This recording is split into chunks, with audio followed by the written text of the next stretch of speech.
fucking It'll be keep going. A Z. Bestiality and shit. Yeah, it's just they gonna put keep bestiality. It'll be something for everybody. That's when it'll turn into this. And that's when God Himself gonna come to hell back. Sodom and Gomorrah. Yeah, because come on now, y'all bringing out all this stuff, man. Basically, it's gonna be like, at least these how I feel about it. Like, black women are basically the gatekeepers of a lot of things. So if they get black women's okay, black women are going to push the narrative, and that always goes back. That goes back to the Willie Lynch letters, because what motherfuckers don't realize is in our community, black women have always been the head of the households. If you read the Willie Lynch letters and they talk about if you take the strongest male, basically draw and quartering, smack two horses on their ass and shit and rip a motherfucker apart, what's going to happen is, let me turn this off. What's going to happen is the woman is going to make sure her son is physically strong but mentally weak. You know what I mean? Black women have always led that. So black women have always been the gatekeepers of our community, and they're going to push the narrative because they're the most influential parts of their sons' lives. You know what I mean? Black men follow black women. You know what I mean? Just in generally, men follow women. You know what I mean? When you get hurt, first motherfucker as a boy, when you first look for it, you don't ask for your dad. You ask if you had a father. You don't ask for your dad. I want my mom. I was raised by my grandmother. When I got fucked up, the first thing I thought was, man, take me to my grandma. You know what I mean? You know what I mean? Take me to my grandma type shit. So black women is always going to push the narrative on something. So basically, going into what you were saying, it'll be like, if they get black women to okay the feminization of black men, sucking a dick ain't gonna be gay no more in 10 years. You know what I mean? Like the feminization of the black male will be so regular that sucking a dick ain't gonna be considered gay no more. Deeper. Not only would it would be considered regular, now if it is considered regular, it takes another black man away from a black woman to help them, teach them, guide them and stuff like that. So it's like they're not just moving one piece and king checkers. You know what I mean? They're literally looking 10 steps ahead, playing these games 10 steps ahead. In my opinion, I don't know too much. I just feel like, black love always been black love. Yeah. Like even when we look at the feminist movement, and a lot of our sisters is joining this feminist movement stuff since it started, but it started at the time that the civil rights movement was going on. So what happened was during the civil rights movement, when we was trying to get, whether you believe in integration or not, we was trying to get integrated. There was this feminist movement going on, and the black women was dropping out of the civil rights movement to join in the feminist movement. And it's like, bro, they're not even talking about you. They didn't even have a dog in that fight. You can't even drink water out of that water fountain. Yeah. And you trying to have rights as a woman? You got to have a right as a black person before you can have a right as a woman. Yeah. There wasn't a dog. They didn't have a stake in that. But what white supremacy did was, and this is what I noticed, what white supremacy did was they branched out and they made the black women feel like they were a part of their struggle. So black women, it was like, man, we're women. It doesn't matter if you're black. It doesn't matter if you're my maid. You're still a woman. So these are your issues too. And black women, while looking up, because black women were subjugated as well, you know what I mean? While looking up to white women and wanting to aspire to have the lives that white women had, jumped on board for their acceptance and that one day that would be their issues. So it basically looked like they were trying to make an ally with white women, and it was counterproductive toward the black family. And that's where it played a big part in causing strife in homes that had that traditional husband, wife, 2 kids, and a dog. You know what I mean? Because black folks still had that too. You know what I mean? Black folks still had, my grandparents were together for 50-something years, and one died, the other one died, and shit like that. So it caused a lot of strife in because it brought issues into our homes that we never fucking had. Now all of a sudden black women had a problem with the way that grandpa was would go out and have a drink after work and shit while she was at the house bouncing babies on her knees. That's what grandpa always did and shit like that. But the feminist movement told them that they should have a problem with that because now they give a title to it. It's patriarchy.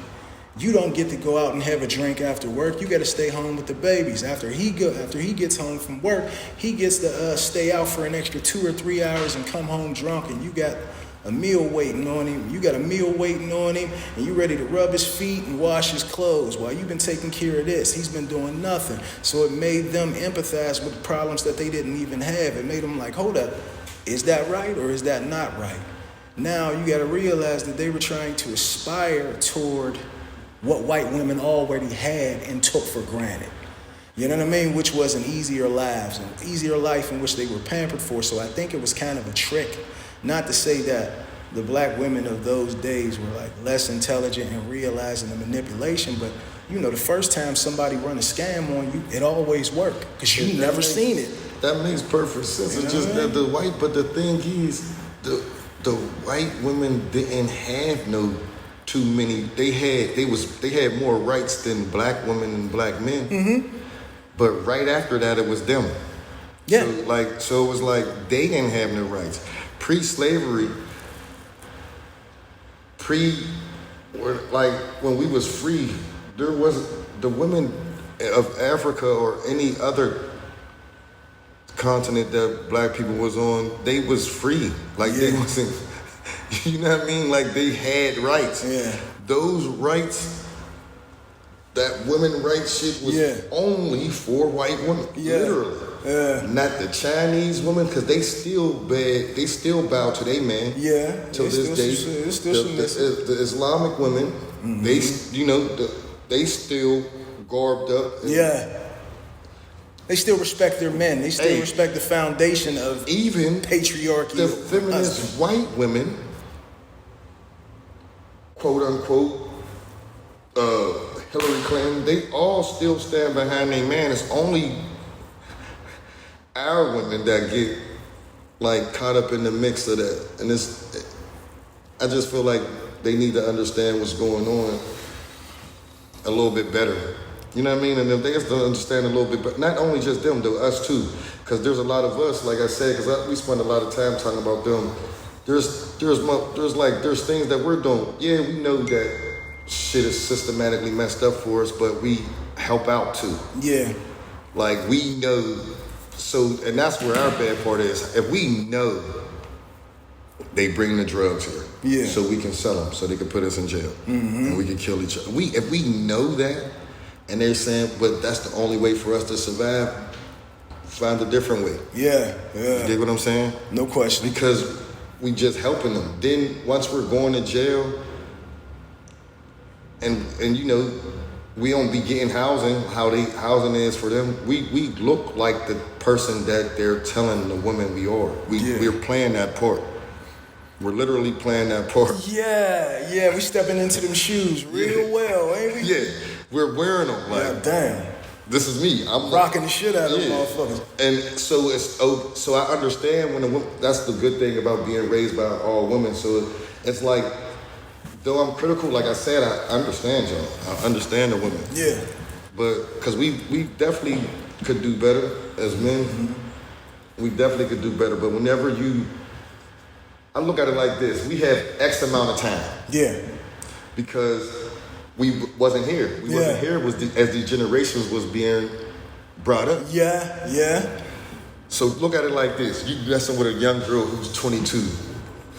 You 46. Y'all break up.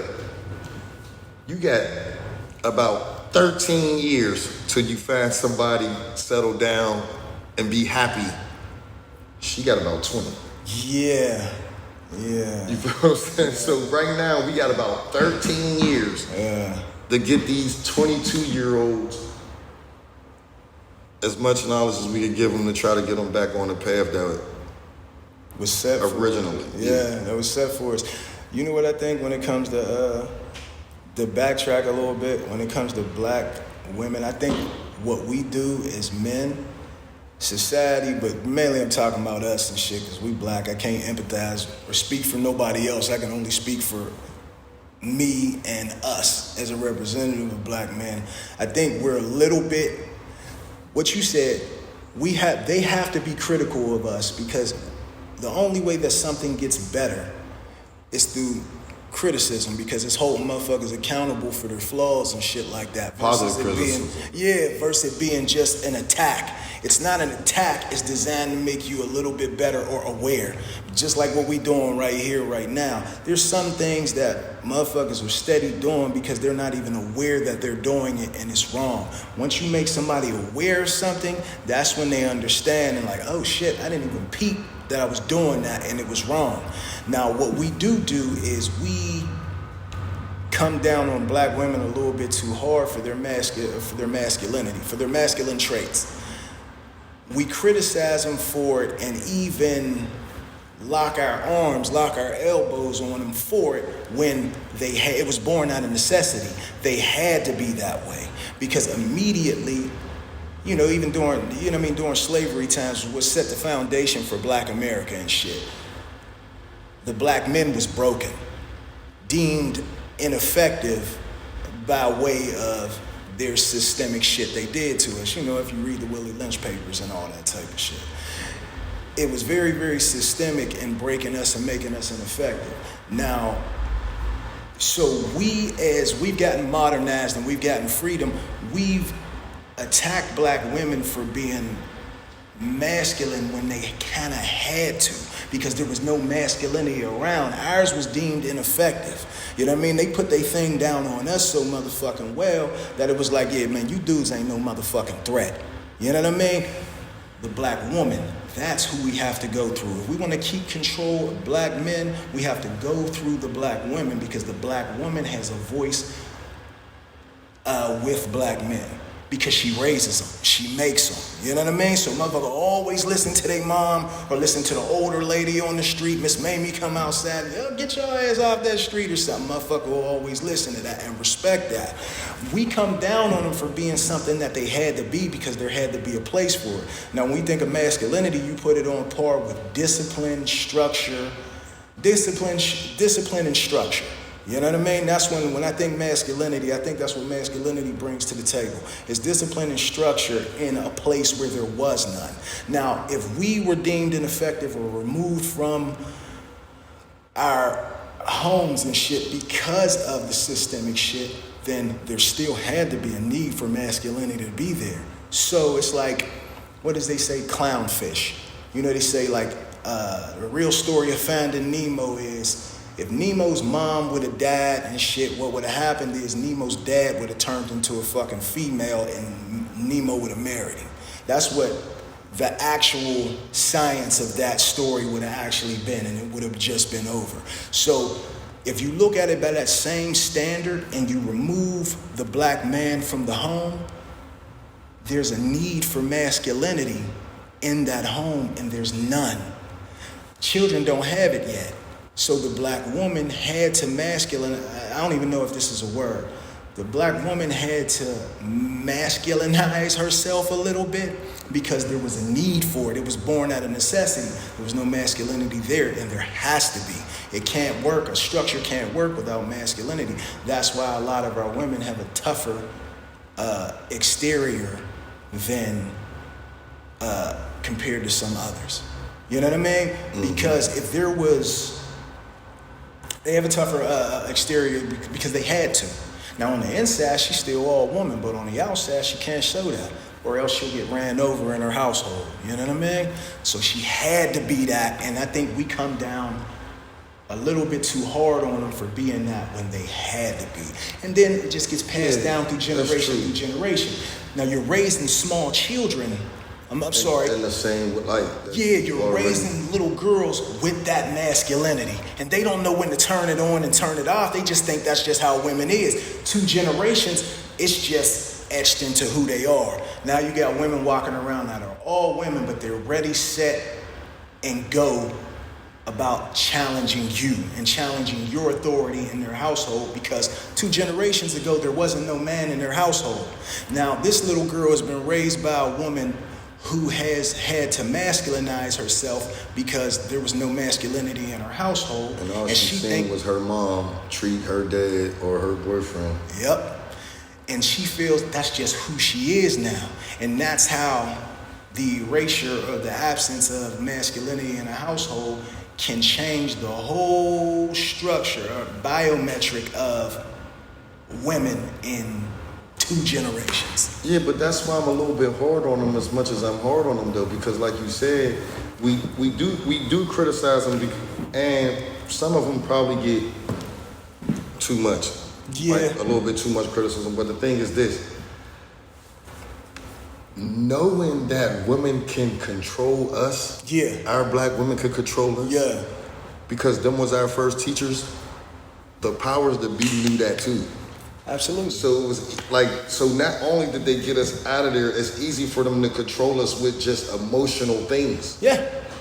You know what I'm saying? Emotional things could make them, and as long as, and you know, women are emotional people. There's stuff right now, like I said, the feminist women right now who are black, who are listening, they are going to Google hopefully they'll Google when this feminist movement started, and they will see that at that time the civil rights movement was going on. So therefore it's impossible for that feminist movement to be for the black woman. But do you think that anybody listening, female-wise, even if they Google that, it's going to change from being feminist?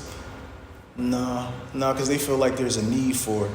No, because women are controlled emotionally. Yeah. We could, like, if they feel, this is why I'm critical of them. Yeah. And sometimes I could be looked at as an asshole. Because sometimes I stop caring about how they feel, because sometimes they feel like 2 + 2 is 5. Yeah. So if they could feel like 2 + 2 is 5. Here's what most of us do. Because we love them, they pretty, got some good stuff, some good head, whatever the case may be. We be like, you right, 2 + 2 is 5. Yeah. Until we tired of it. And then now once we say, motherfucker is 4. See, but is that showing weakness is that showing weakness in our masculinity as natural men when we even just agree with it just to agree with it? Just to get a motherfucker to shut up, like, man, all right, 2 + 2 is 5, even though you know it's 4, instead of us just saying, like, listen. I think it's showing weakness. Yeah. But I also have, because I'm critical of myself also. Absolutely. Like for instance, speaking as a man, I think I could be a little bit more stoic. I think that this is the reason why a lot of times, like just now when I said 2 + 2 is, that some of them feel like 2 + 2 = 5, and I said I don't give a fuck. Yeah. Like, if I was a little bit more stoic, my response wouldn't be, I don't give a fuck. Yeah. You feel what I'm saying? I would probably be like, yeah, you're right, baby, it's 5. Yeah. But that's my flaw. That's one of my flaws. I'm not as stoic as that. I can't be like, you know, hear a girl say, you're disrespecting me, and I'm like, how? I'm going to say how I didn't even raise my voice. Yeah. If you look in the dictionary, there's nothing that I did that was remotely disrespectful. Yeah. But if she feels like you disrespected her, then as a man and a stoic man, we supposed to say, I'm sorry, baby. How else can I say, do you want greens or string beans for dinner? Pick one. Yeah. How else can I say that? Right. Without, you know. Right. You know what it is though, bro? I think it's the reason why we do that. 2 + 2 is she takes 2 + 2 is 5, and we just be like, you know it's 4, but you go in agreements with it for the sake of harmony.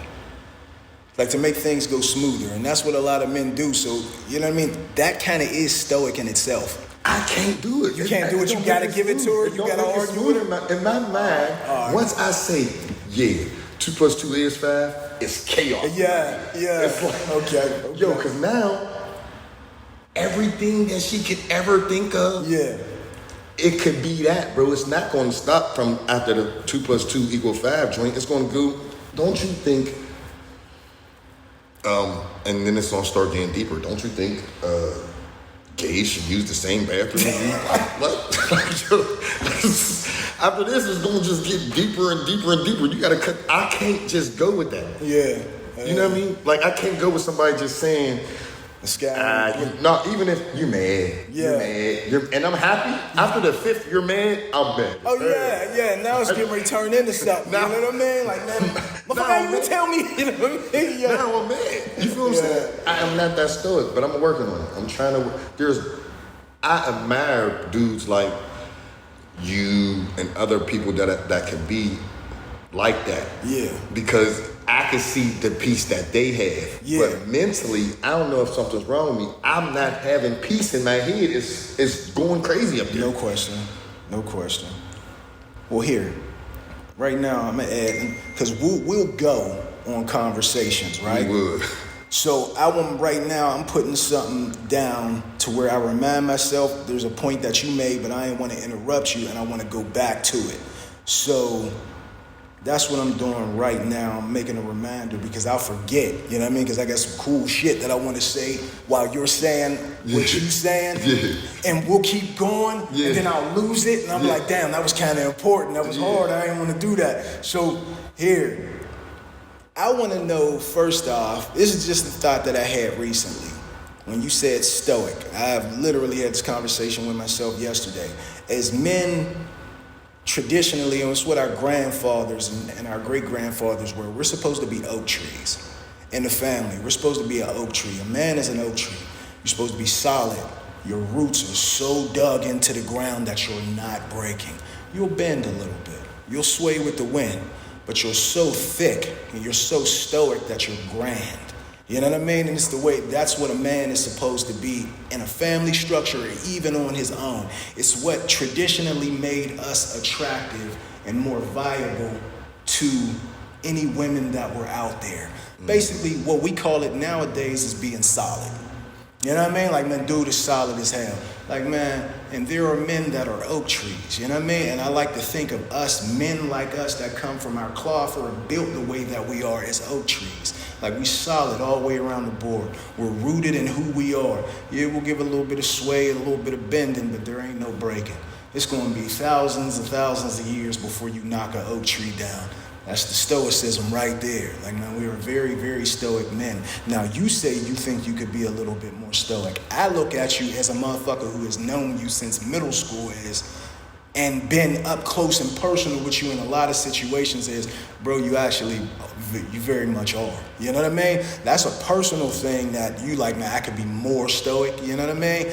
I'm like, shit, you is. But this is amongst the men. You know what I mean? Amongst women, a lot of times they hit us with their emotions, and with stoic, when you could be stoic, you could just take that and don't show that, you don't reflect it. So therefore, she could be more emotional with you. And she might even like it and stop being emotional. I don't know. It never happened to me yet because I ain't get that far. Yeah. But when you're just like, they start screaming and hollering, I could only be stoic for about 5 minutes. Yeah. After like the 6th minute of you screaming and hollering and you trying to, like, I feel like, play me as a man, now it's a thing. Now I'm gonna match your energy and scream and holler too. And that's what becomes unattractive to women. And you become sassy, toxic, shit like that. So it's like, I could do a little bit better than that. But if you want me to be stuck, don't say nothing dumb.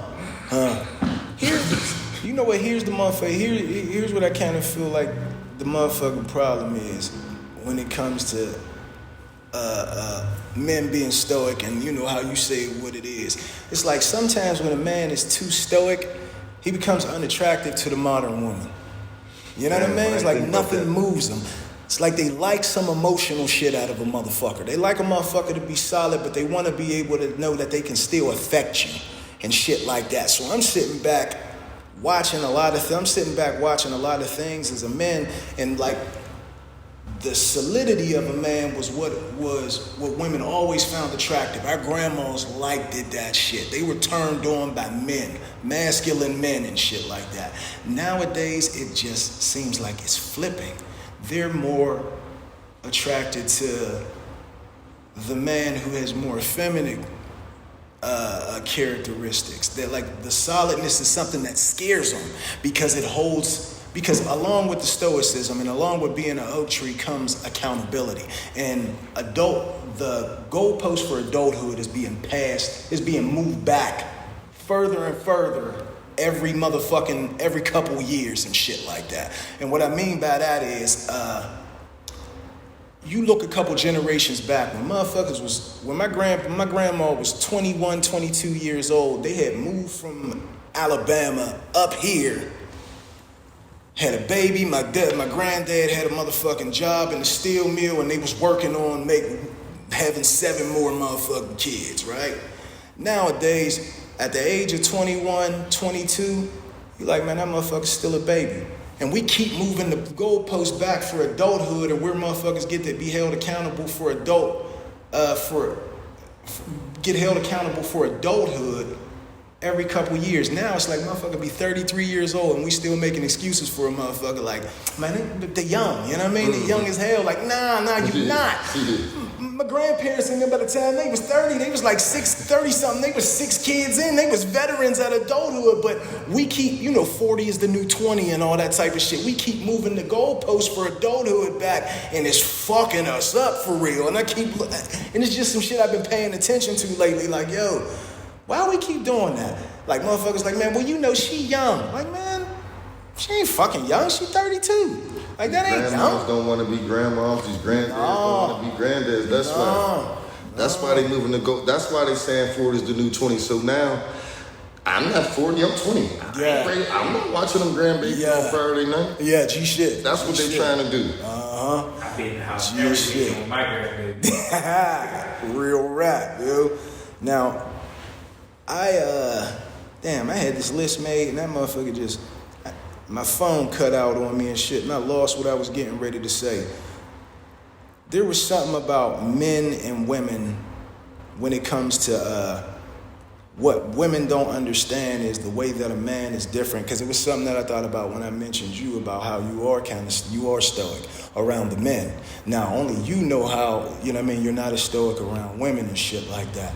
But, and this is something that women don't understand. Women don't understand that the way that a man is around them is usually not the way that a man is around the men. Right, naturally. Yeah, you know what I mean? It's kind of rare. Like, man, you see me in my most tender moments and shit like that. You know what I mean? Because I'm with you. You're bringing out the soft side of me and shit like that. Amongst the men, a motherfucker's a little bit more stoic, a little bit more no nonsense or something like that. Or the reverse. A motherfucker could be a little bit more playful around the men, but then when he get around his woman, he's very, very stoic and shit like that. And then that goes into a whole bunch of different things where it's like a woman will say some shit to a dude, you know what I mean? Which I ain't gonna judge it or say a motherfucker soft or some shit like, man, you don't be like that with them niggas or some shit like that. You know what I mean? And it's like, like first off, how you know? You know what I mean? And there's a difference between when you're amongst the men and the difference than when you're with women. You know what I mean? The consequences when you're amongst the men are very, very grave. You know what I mean? The consequences are grave, they're guaranteed, and they're complete. So it's a little bit different when you're dealing with that versus dealing with just the argument that you're gonna have with a woman and she ain't cooking dinner tonight or whatever, you know what I mean? Her passive aggressive or your passive aggressive responses is to the shit, you know what I mean? But I'm pretty sure amongst the men, somebody gonna get shot about this shit. You know what I mean? Some motherfucker gonna get beat the fuck up about this shit. You know what I mean? Somebody gonna get stabbed.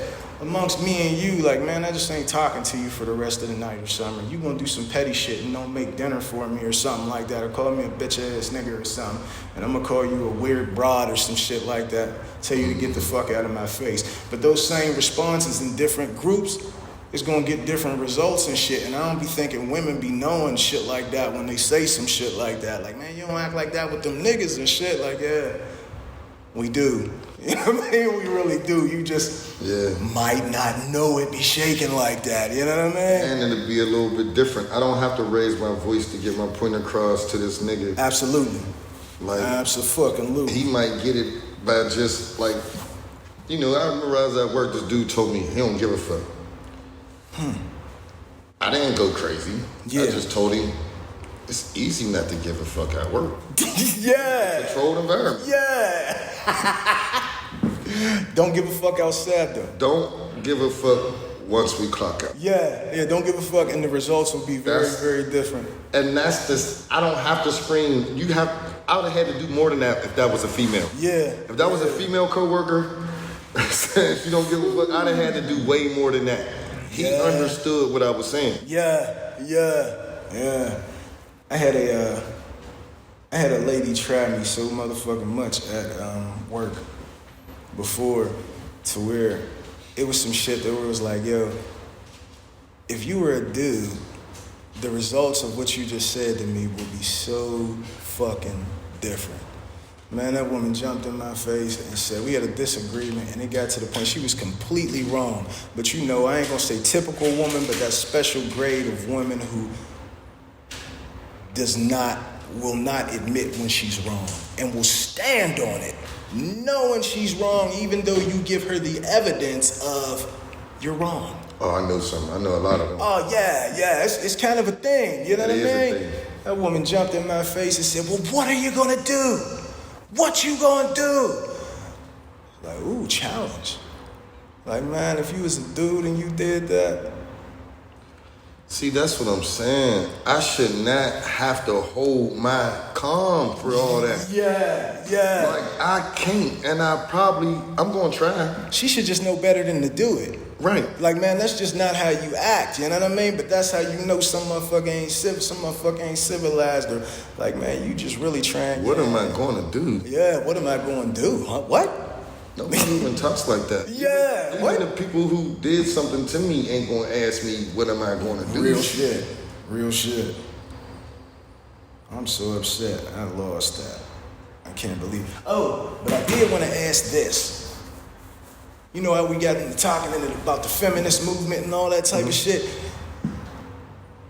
I never understood this, right? When you think about slavery and you think about what it was, you know what I mean? Or how we wasn't there, but how it looked how life looked like for white people.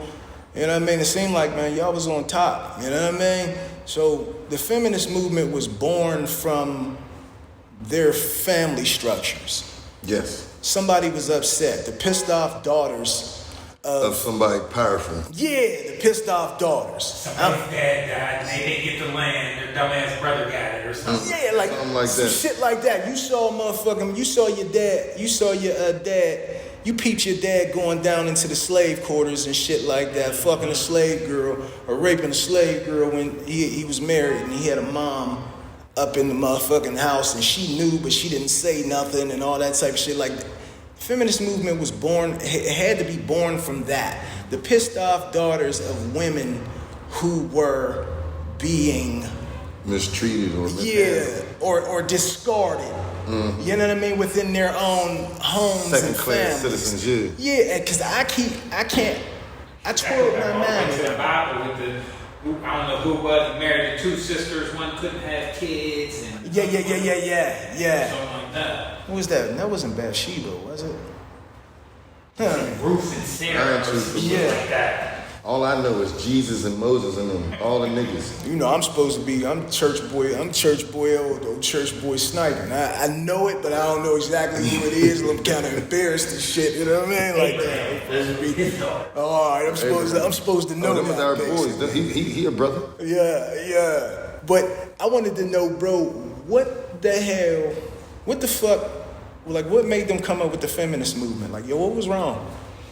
For y'all to come up with this way where y'all felt so fucking marginalized by the men in your families to where you came up with like, all right, you gave it a name, patriarchy, and then matriarchy. Like, because this is the difference. In white society, patriarchy ran the household. You know, and patriarchy ran the household. And there was a submission by the wives for the patriarchy. But in black households, we were kind of always used to the matriarchy running the households because of slavery and what they did to black masculinity and how they deemed it ineffective. So, and even in Africa before that, the women was out there going to go grab stuff, and we was hunting, they was cooking, it was like, but they ran shit. They ran the trap. Like. So the matriarchy always ran our homes in black society. So it was a trick, because what made black women say, yeah, when the white woman came and said, yeah, we're feminists, this is the problem, patriarchy's been doing this, and black women, who's the head of our households, said, you know what, I'm with that. Like I said, I just believe, I mean, of course, I went along with it like, you know, it was a daughter of somebody rich, but I personally believe, truly believe,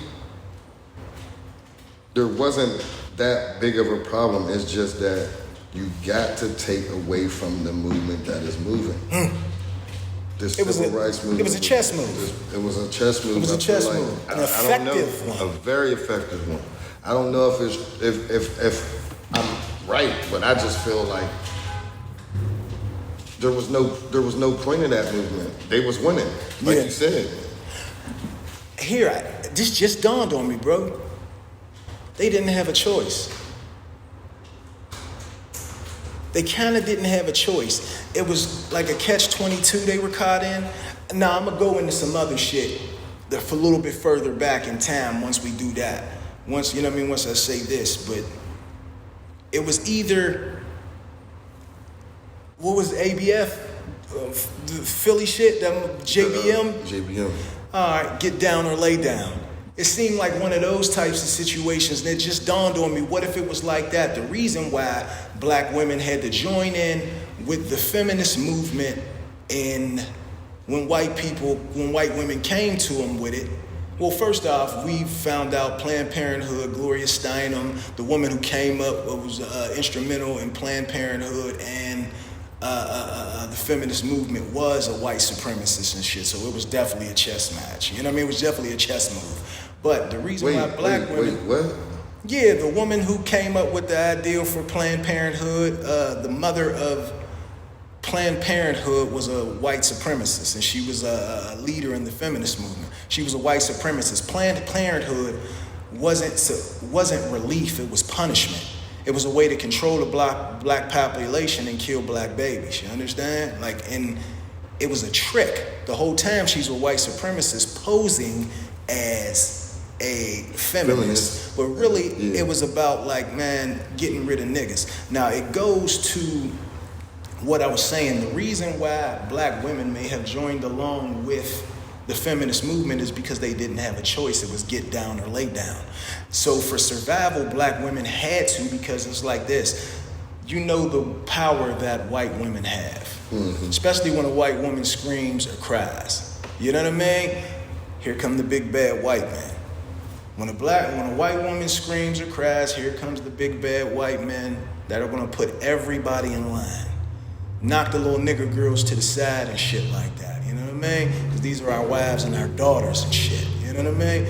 Forget Master got a whole love affair going on, raping the black woman down in the slave quarters and shit like that. Bitch, you're nothing to me. This is the woman that I chose to be with if I gotta make a choice. You know what I mean? What they got going on is some hidden undercover shit. Now, white women could have, if black women didn't join along with the feminist movement, they could have been a victim to the feminist movement. What I mean by is they could have vilified, if you don't join us, we're gonna fuck you up. We're gonna turn around, and you know we can do it because we've been doing this since the slave days. If y'all don't join along with us, we're gonna make you an enemy of it. And you know, white womanhood will steamroll black womanhood, because with white womanhood comes white masculinity. But that's what I'm saying. So the mother or the founder of this, who was her idea, and she was a white supremacist, I would like to know who was her husband or her dad, because that idea didn't come from her. She was a lesbian, I believe. I believe she was a lesbian, Gloria Steinem. You can look it She up. might have been a lesbian. Now there's some shit that I want to say, bro. There's a whole bunch of shit that I want to say. And this is something I know from living where I live and being a victim to microaggressions and racism from being very, very up close with some racist people. White supremacy hides in places where motherfuckers think it wouldn't be. And what I mean by that is the NAACP. No, the LGBTQ community. Oh, I know they in there. Is a very, very hotbed for white supremacy and racism. And the thing about it is it's cloaked because most people believe, like, all right, you're a marginalized community. How can you be racist or some shit like that? Like, you know what I mean? But they can, because they don't have a choice in being what they are. It's just a celebration of it. The LGBTQ community is just a celebration of homosexuality. It's not like they had a choice in it. They didn't choose to be gay or some shit like that. So you still come along with your ideals and your beliefs just because, you know what I mean, you're gay. It's just hard to imagine sometimes, like, hold up, how are you racist when you're a marginalized person yourself and shit like that? But it happens. The same way it was like you could hate somebody but still fuck them. You know what I mean? They hated niggas they hated us so motherfucking bad, but they was still going taking their ass, but Master was still taking his ass down in them slave quarters, raping the shit out of them women, or fucking them women and the dudes. So, you know, it just all goes, and the dudes. Bro, there's some things that, I've read a lot of books and shit, and I considered a lot of things. You know how we think about plantations, and we think of, like, economical shit. Cotton, tobacco, all of that type of shit, right? Well, there was different type of plantations too. Bro, there was plantations that just specialized in sex work. Like, you know what I mean? There was plantations just full of sex workers. That's what they specialized in. Like, all right, we're gonna go over to the donkey plantation. Yeah, they say that's heaven on earth. It's nothing but a big fucking brothel. Men, women, boys, girls, whatever you want to fuck, we got here. And you can't say, and they can't say no. Yeah, so they gotta enjoy it. They can't say no. There's plantations that specialized in that. And it ain't like motherfuckers had a choice. Ain't like a motherfucker had a choice to say no. Like, no, I don't want to do that. All right, I'm gonna kill you and everybody in your family. You're an ineffective product.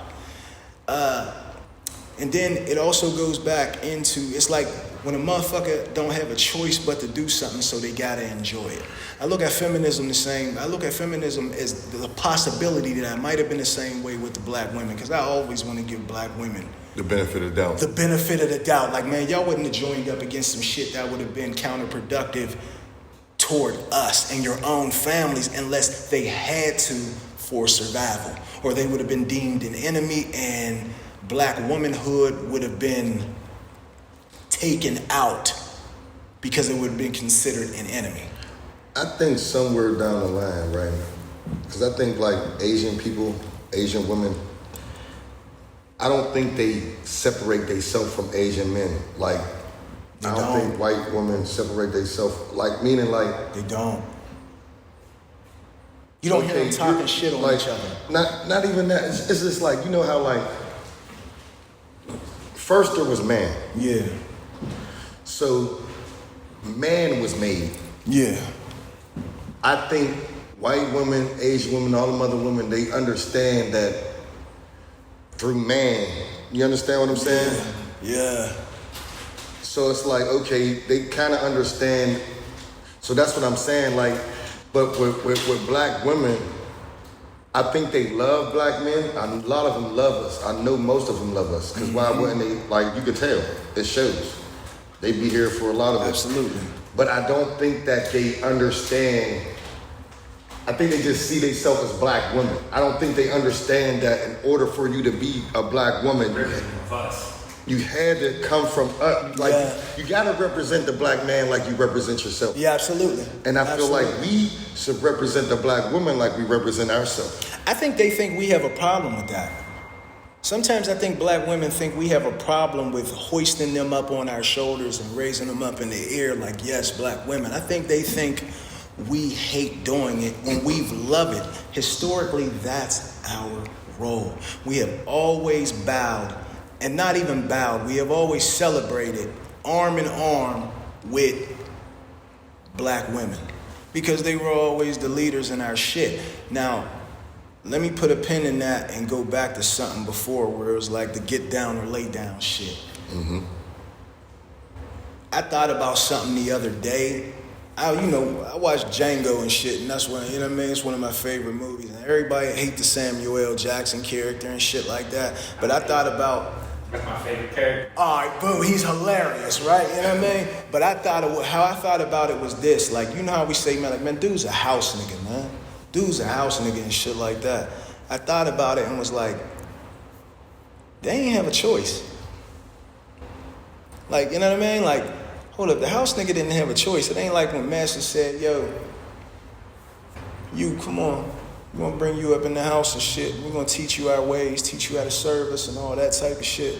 You're gonna be fed a little bit better than the others because you're gonna be eating the shit that we eat, the leftovers of what we eat, but not, you know what I mean? Not the scraps, not the chitlins and all that shit like that. You're gonna get the leftover brisket and all that type of shit, you know what I mean? The pork chops.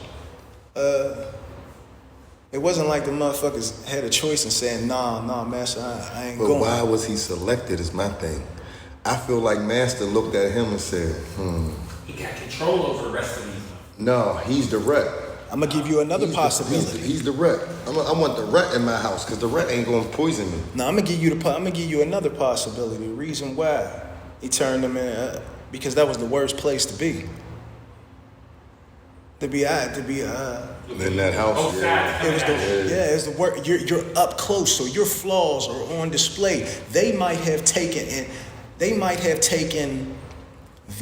rowdiest. Yeah, they might have got a lot of more whoopings. Yeah, the rowdiest of motherfucking slaves, and say, yeah, bring him in the house, because now you're under a microscope.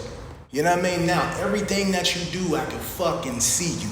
Everything that you do, and I'm bringing you in here amongst my family, and you better not do a motherfucking thing.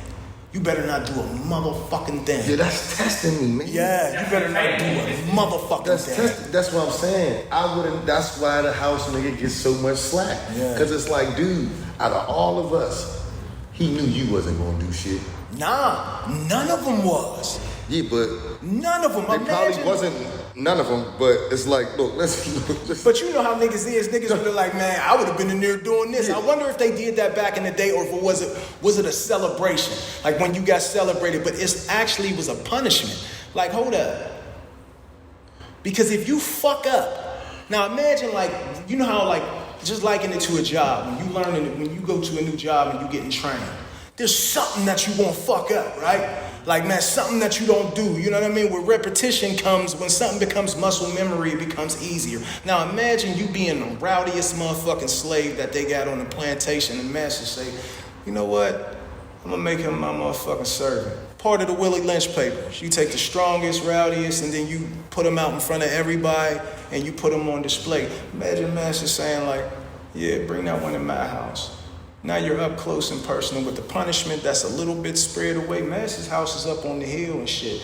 Y'all down there in the slave community, in the slave quarters. I come down there and fuck y'all up when I want to and shit like that. But imagine being in the same house with it, around the wife and the daughter. Now you're under the microscope and at the mercy of every single person who's already a little bit sadistic. So it could have been a punishment on the tip of, yeah, bring that motherfucker in here, because now you're around my family. Anything you do. If they brought him in there, they were supposed to whoop him from the door. They probably did. And severely. When you drop a fork.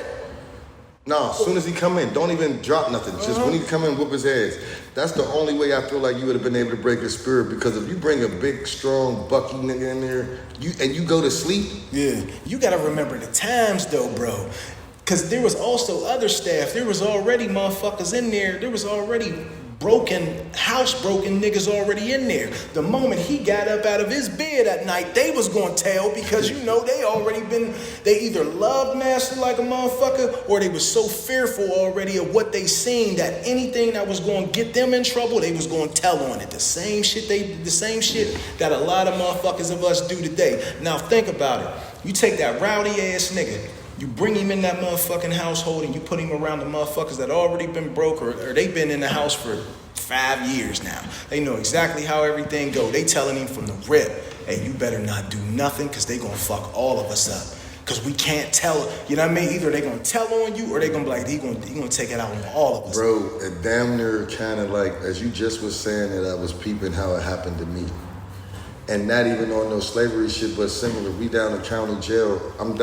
I ain't been in the county jail in years. Yeah. So now I'm down there and I got, slippers on, stuff like that. And there's things happening to us that's not really cool. It's like cruel and unusual. Yeah. And you know me, I come from a different era of jail, so I'm trying to rally the troops. Yeah. I'm like, listen, man. They doing too much. You was on your convict shit? We ain't going for this shit, man. You was on your convict. So I'm bucking the system. Yeah. I'm like, I'm gonna just lead by example. Yeah. Buck the system thinking niggas is gonna rock with me. Niggas ain't rocking with me. So now I go to niggas. Like, listen, man, I can't do this shit by myself. You see, I'm moving down. Ain't nothing happening to me. Yeah. Boom, bing, bow, boom, bow. Everybody in there. I was coming to dudes who I thought was hard. Like, these dudes was. They showed you what a lot of the stories that they was telling in there, like, I get this much money, man, I do these many killings. I'm like, oh shit, I like this roster. Yeah. You ain't gonna have a problem with not going in. You don't gotta kill nobody. You don't gotta sell a drug. We just ain't going in. Yeah. We're gonna protest. Yeah. All these. Man, what the fuck? Man, listen, I'm asking these dudes this shit, man. I'm going around to everybody from every hood that was down there with me. All these motherfuckers. If you looked ugly, if you was ugly or you looked like you shot somebody or something. Yeah. Or like, man, he looked like he could get I'll give you a honey bun. Yeah. I'm telling these niggas shit like this. Yeah. Man, nobody want to do nothing, man. They wanted to take their ass in their cell and continue to subject themselves to the bullshit. To the cruel and unusual shit. It was crazy. And then guess what I said? That window or that phone call they could make. And eventually, and I was only down there for like 3 months. Eventually, all that complaining shit, I just worked out, stopped talking to people. Yeah. I clocked out. I checked out. Yeah. You feel what I'm saying? And I became fucking Sambo.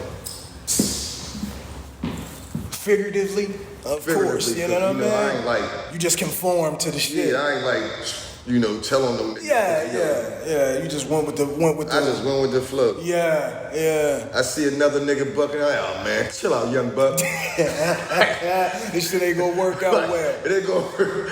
They done turned me in.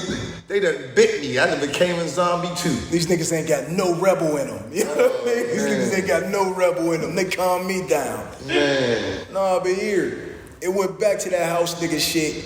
It basically was like, all right.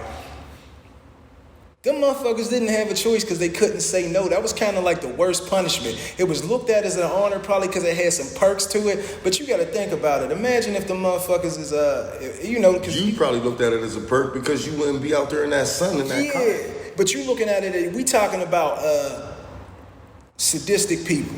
Slave masters and shit like that. You know, when you read up around the actualities of slave, we just think about it as like Roots and shit like that. And it was horrible in Roots, but it was much, much more crueler when you get into it. Crueler, yeah, it was crueler than what the fuck was allowed to be posted on, TV and shit like that.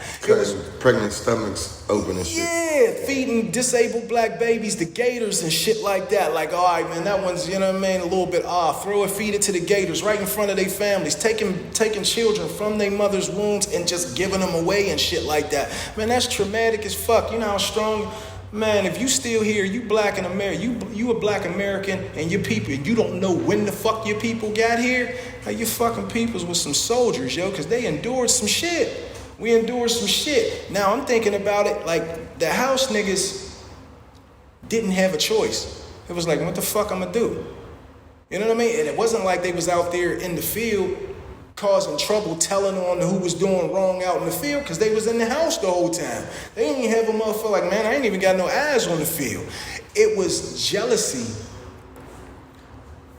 from the field niggas which vilified the house niggas. Because the field niggas thought the house niggas had it better because the house niggas wasn't outside. Perspective. But exactly, perspective. But the house niggas had it worse because they was up close and personal. And they was held to this standard of if you do a motherfucking thing wrong. Let's just say every time, here's part of the training, the breaking process. The reason why the other housebroken slaves would tell the motherfucker fresh coming in the baddest of the bad, listen, don't do nothing wrong. Listen to everything I tell you and do it by the letter of the law. Every time you motherfucking set the dinner table up, if you put that salad fork on the left and it's supposed to be on the right, master gonna cut off one of your toes. Like, you know what I mean? Or this motherfucker gonna do some old strange shit like stick a steel rod down the tip of your dick. Damn. Because he's up close and personal. Master sit down. Master like his lemonade with 2 ice cubes in it. This motherfucker only put 1. What's a strong slave name? Yeah, fuck it, Toby. Hey, Toby, how come's 3 ice cubes in my lemonade? I'm sorry, Master. I'm sorry. He didn't know it's his first day. I don't give a fuck if it's his first day. You should have told him, Nanny. 2 ice cubes. We talking about sadistic motherfuckers that just did shit for the fuck of it. Just because they could and you couldn't get in trouble with it. Can you just think about people that piss you off or people that you hate that actually did something to you? Now imagine some motherfuckers that hate you and you can do whatever the fuck, you hate some motherfuckers and you can do whatever the fuck you want to them and you ain't gonna get in trouble for it. And ain't nobody gonna tell you to stop. You know how sadistic the motherfuckers was? Like, all right, he put 3 ice cubes in my, you'd be looking for a reason. He put 3 ice cubes in my motherfucking lemonade. Oh yeah, that's about your ass. Pull your pants down right in front of everybody. Pull your pants down. Just some sadistic shit. Grab motherfuckers' jick and stick like a steel rod down this shit or something, you know what I mean? Pull it out, don't do it that again. That would be the last still. Now I know I just said some people say what they gonna do and what they can't do. Look, there's just certain things I know I can't do. You got me neither. You gotta think of sadistic motherfuckers. So just kill me. They didn't have but even if you think about it, bro, they didn't have a choice. The sadistic motherfuckers, some dying was gonna hurt. You think like that too, because I would think like that as well. Like, man, fuck it, man. Like, I ain't got that in me. I ain't got it to do. Just kill me. But what if dying lasted like 10 days? Like, all right, you want the sweet relief of death. You want God's judgment. You know you going to heaven. You done suffered. You slaves, you motherfuckers are going to heaven. You done suffered here. Your whole life been hell. You're going to heaven, and that's a guarantee. You understand? Everything that you've done has been by force. It was through no free volition of your own, so you're absolved, basically. You know what I mean? You're absolved from God. Like, man, you automatically getting into heaven. You was a fucking slave. Everything you had to do, everything you did, you had to do. Now, imagine motherfuckers knowing that, because they the motherfuckers that gave us the religion, right? So, if you think about it like that, it's like, all right, so let's give him a send-off. He want to die. We're going to make his death last 10 days and be as painful as possible. That shit that I was telling you, pull your pants down, shove something through the tip of your dick. Imagine shit like that, but for 10 motherfucking days straight. You know, let's just say hypothetically, the sweet death. I'll try to hold my breath. Try to kill yourself, right? And I'm pretty sure a lot of motherfuckers did. You know what I mean? I'm pretty sure a lot of motherfuckers killed themselves. Be mad as hell when you let yourself breathe again. But here, bro, you got to think about it like this, and this is where you got to give, like, man, you and him are sitting here right now. How the fuck did we survive? Nigga, just the fact that we standing here right now, and all 3 of us is from America. Nigga, we don't know when our peoples got here. I don't know, man. Nigga, as far back as I can go is Alabama. Me too. You know what I mean? Like, I don't know when the fuck my peoples got here and shit. I only could go to the hill. Yeah, see what I'm saying? We don't know when the fuck we got here. The fact that we was here, all of us in this motherfucking room, our peoples made it through slavery. Nigga, we got American-ass fucking names. There ain't no auntie I can call over in Africa and be like, auntie, I'm coming over this summer. Have Uncle such and such make that fufu. I like the way he make his fufu. Some of us was already here. We was free here, Exactly. but got enslaved here. I'm gonna get into some other shit that's gonna tell you the truth of what we are. I don't want to lose my place and shit, but we're from here. So the fact that we sitting here right now is a testament to how fucking strong our peoples was. Somebody endured that shit. Somebody was smooth enough, conniving enough, or just strong-spirited enough to survive. And the decisions that they had to make to survival might have went against, it might have been some cutthroat shit. They might have had to backdoor somebody or stand in it, or they might have just had to, like, Beat some up, totally submissive. submissive, like I can't show no, even though they spirit, everything in them might have been telling them fight, fight, fight. They couldn't do it because they had to survive. And the fact that we standing here in this room doing what we doing, I thought about this a couple weeks ago. We are our motherfucking ancestors' wildest dreams. The motherfuckers that we talking about, the field niggas and the house niggas and shit like that, they could never imagine niggas like us existing stemming off of them.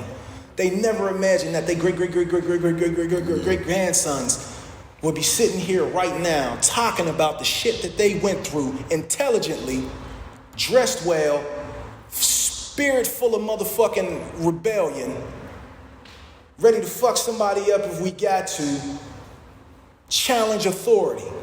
Yeah. They could never imagine we would exist. If somebody could go back right now and open a window and show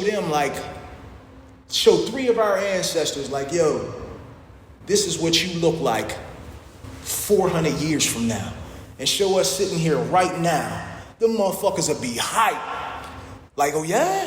Like, oh, I gotta make sure I survive. You know what I mean? Now, even if you think about it, the normalization of it, because you know slavery went on for 600, 700 years and shit like that. That shit was, at some point, you got to think, the first generations and the people that was coming off of the boats, yeah, they had that spirit of rebellion in them. Like, man, I got to get the fuck up out of here. Just like when you watch Roots, it shows that. They don't talk about that, but when you watch the movie Roots, the series Roots, it shows that. The other slaves that was there, they had been there. They didn't really have that rebellion. They wasn't running away and shit like that. It was regular for them. The one that had the rebellion was Kunta because he was fresh off of freedom. Them other motherfuckers was born in that shit. They was born in motherfucking Captivity. They was born in captivity, so they had no rebellion to it. It was just life. They knew how to get along and stay the fuck out of master's way. You know what I mean? Do what he say and all that type of shit. The one that had the spirit of rebellion and he was the one that had freedom. The ones born in captivity didn't have that in them. You know what I mean? That's the difference between the slave ships. You got to figure that was just normal life for them. So we are their wildest dreams, even if they was to show us sitting here right now. The motherfuckers that was born into captivity, and they can tell them some information like, yo, yeah, all of them is born free. All of them motherfuckers running around. All of them is like fathers and shit like that, responsible men and shit like that. And the motherfuckers would be like, they chests will swell up with pride. Just the fact that we exist, like, damn, we survived? Now, even the one that came off like Kunta Kinte, let's just say hypothetically, we are 3 direct descendants of Kunta Kinte. If they open that same window and show Kunta Kinte 600-700 years in the future, and it's like, yo, them are 3 of your grandsons right there. That motherfucker would be like, oh yeah? Hell yeah. That's what's up. Like, man, I'm over here like, damn, I survived. Like, damn, somehow I survived. That's a testament to how strong our peoples was. Like, yo, you survived that shit. And even to like draw a parallel to it to get a motherfucker to, draw a visual to it to get a motherfucker to understand. I watched this shit a couple years ago about bears in captivity. No, gorillas in captivity. There was one gorilla that was born free, and they captured him, and they saved him from poachers, and they brought him into the motherfucking zoo. And he would always try to escape. And there was another one that was born and raised in captivity.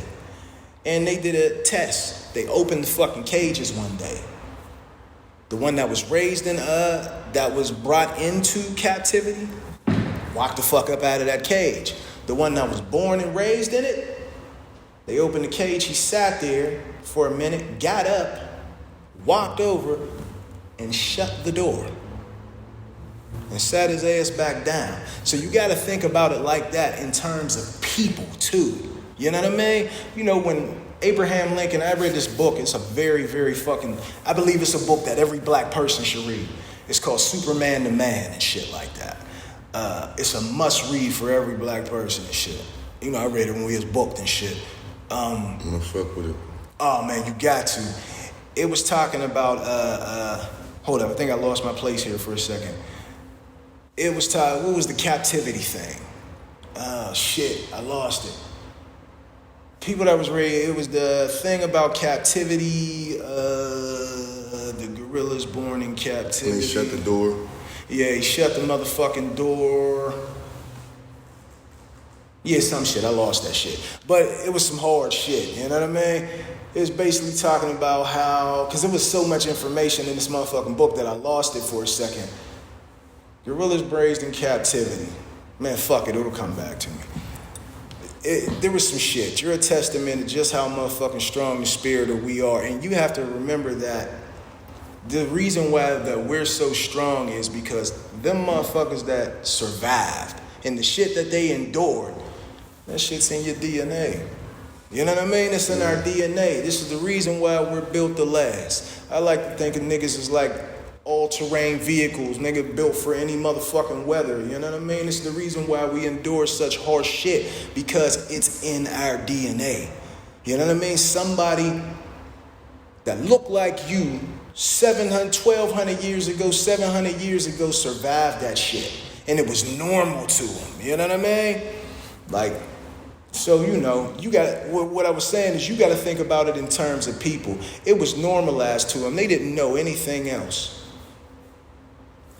And that's the reason why we still here today. And it just go to show you how strong motherfuckers is. So I say that to say, like, when it comes to black women and shit like that, even today's modern black women, the reason why a lot of our women are the way that they are is because it was born out of necessity. They had to be.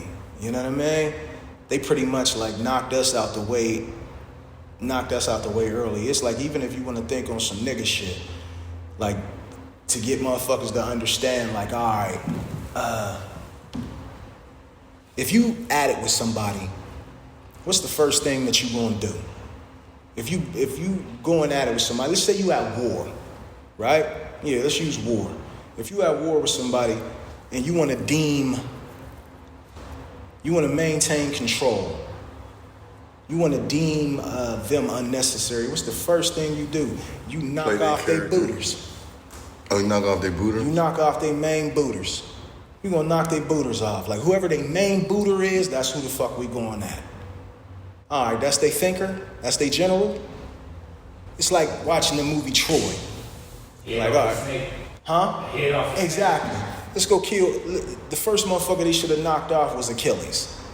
You know what I mean? If Troy, if the nation, the Trojans really paid attention and shit like that, and they knew they had Achilles, the first thing they should have did was had somebody sneak in there or some shit like that, or a broad or Briseis, and knock Achilles off. Because Achilles wound up slaying Hector, the motherfucking prince, the next king. You know what I mean? They should have knocked off the motherfucking they main booter. And that's what that's a war tactic they do in every motherfucking thing. The first motherfucker, you hit the head.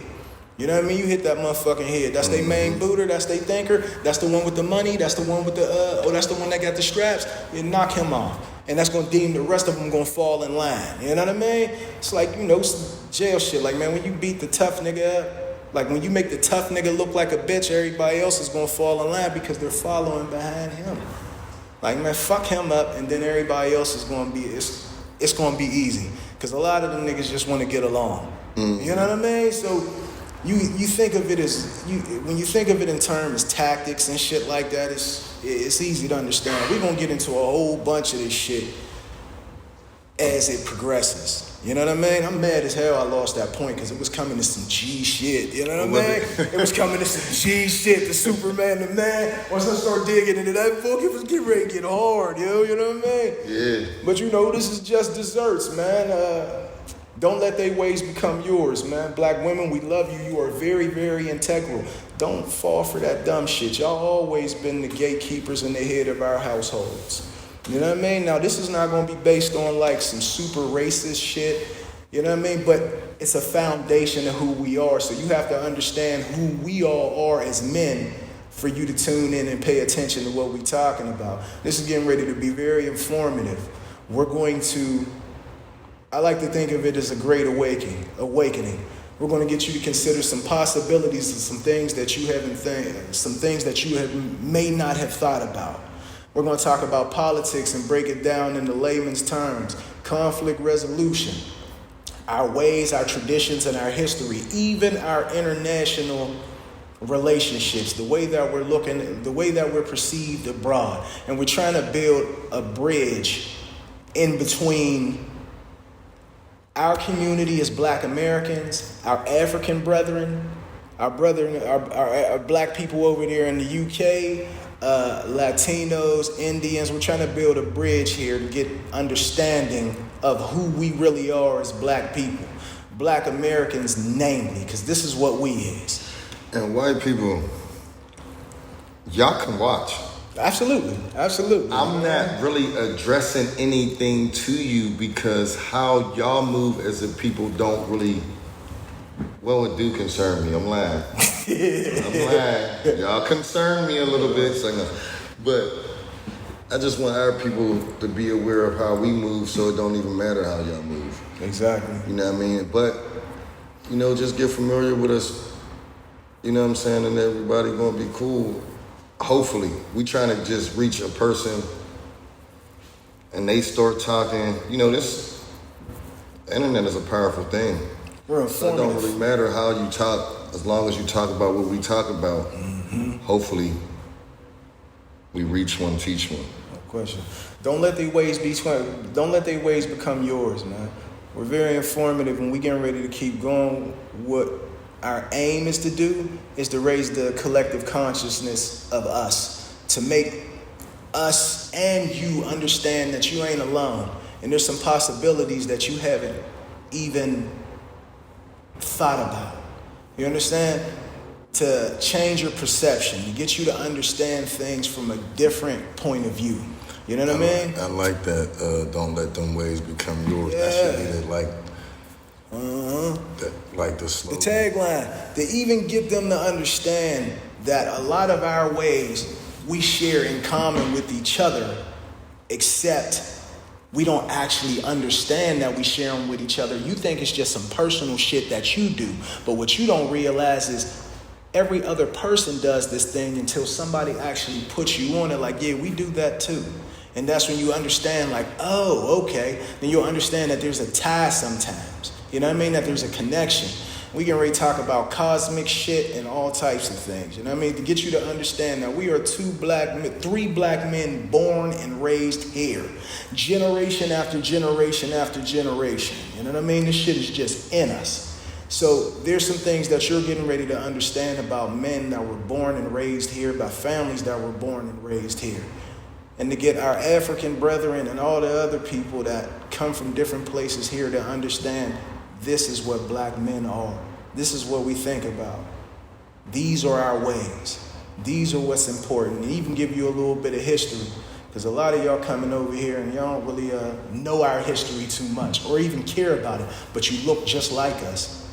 You're just as beautiful as we are. But you have no idea why we are the way we are or what we've endured to get us here currently. But you about to. Salute to y'all, you know what I mean? I hope we said something that hit home. We just getting warmed up. Trust me, it's getting ready to get way. Stay tuned, y'all. It's gonna be fun too. Don't think we just gonna be on some serious stuff, cause I'm a silly dude. Are we hilarious? You know what I feel mean? what I'm saying? You can right hear some of the grooviest shit you ever motherfucking heard. You know what I mean?